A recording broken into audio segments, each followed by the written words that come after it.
as local news gets. Welcome back. Some encouraging economic news today. Long Island's unemployment rate going from 7.2% in August of 2010 to 6.8% last month. But will the trend continue? Joining me now to deconstruct is Rob Basso.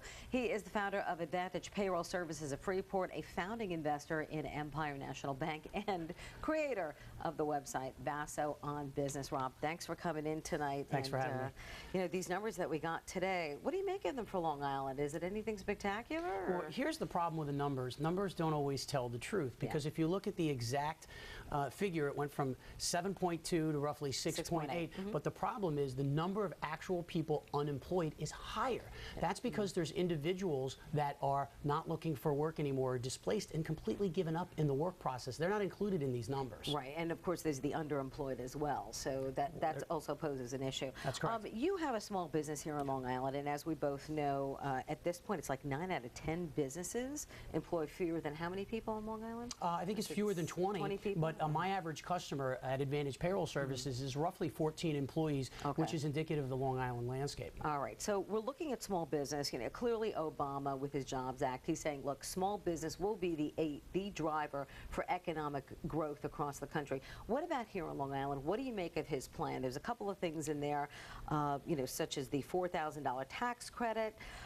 for some small companies, and then cutting in half the taxes paid by businesses on their first $5 million as far as payroll is concerned. I mean, are these little squabbling things at this point? Is it just a political game? What do you think? Any ideas are new ideas, and I'm happy to hear that the president has been talking about small business, because previously, the previous several years of his administration, he wasn't really pro-small business. So this is the place to drive the economic engine of Long Island? This is absolutely the place. Whether his plan is the right plan or the opposing side is, here's the challenge. We have to stop our political parties from warring and make a decision. They're not making a decision fast enough to help the American people. So what role should government have as far as engineering such incentives for small business?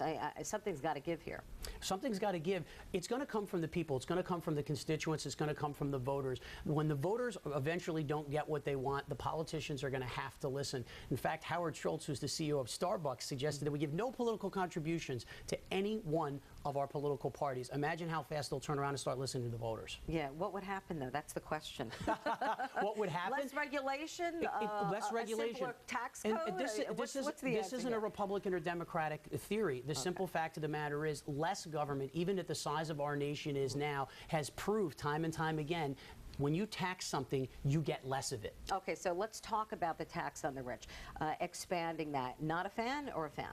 Not a fan. Not a fan, because if you look at the wealthy individuals in America, most of them happen to be business owners, not necessarily just large corporations. So if you have business owners that are overtaxed, they're not going to grow their business. Do you think they're going to upset their personal income to add a few employees to the rolls? No, they're not going to do that. They're not going to go jobs in America, and especially here on Long Island. So what do you advise your customers at this point? I mean, you're in human resources. You've got your pulse on the finger of the community there.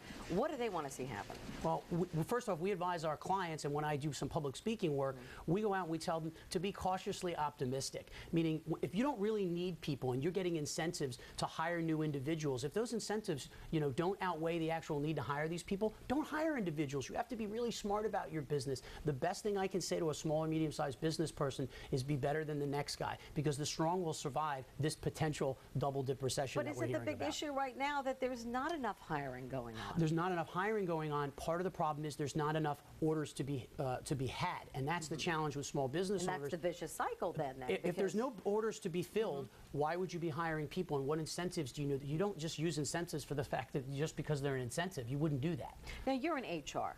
You know the importance of keeping those skilled employees happy.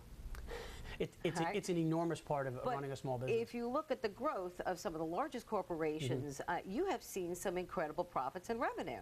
So, you know, they're doing a lot more with fewer people, with fewer bodies here, which means people are working extra hard. They are, but what they're doing is they're squeezing their human capital to the absolute limit. And large corporations and small corporations have to be careful, because if you overwork and put too many demands on these individuals within your organization, your service will suffer and you'll lose market share. It's an absolute fact. Right, and you're HR, so you know the game there.